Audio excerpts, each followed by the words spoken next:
So today I'm going to talk to you about religion in Cambodia. Um, Cambodia is 95% Buddhist, and so it is a Buddhist country.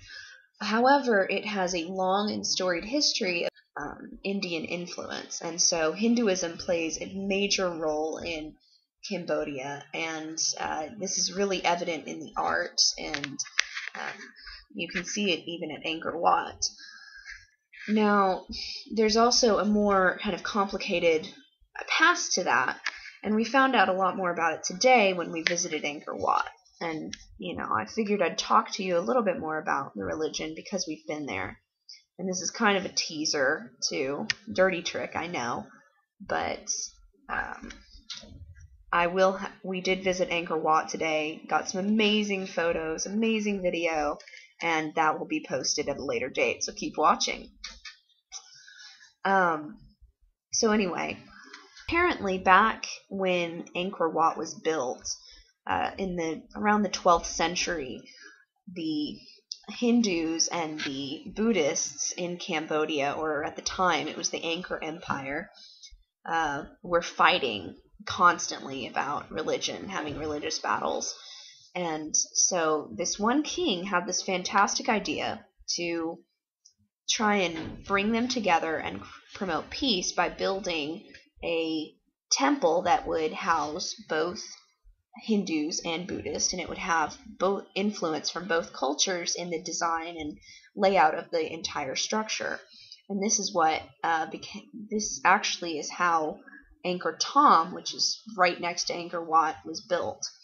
And so there's a lot of this trend has continued today, and a lot of the temples that you see in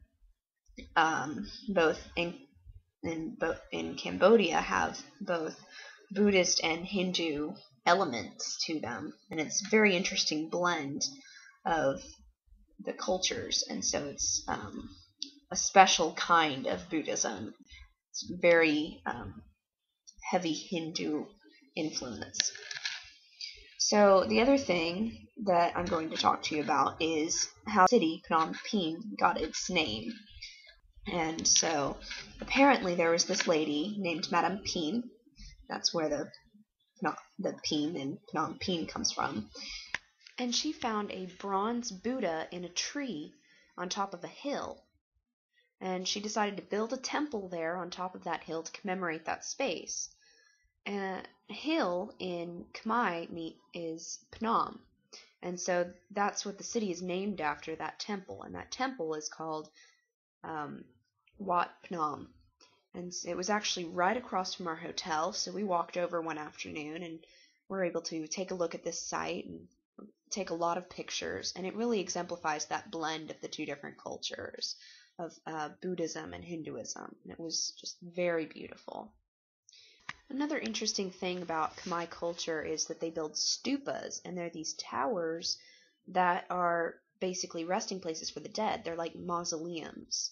And they also have spirit houses, which are just they're almost like bird houses, but they're for the spirits. And so you see these things all over Cambodia. Our tour guides were really good about explaining this whole system to us, the whole concept of Buddhism.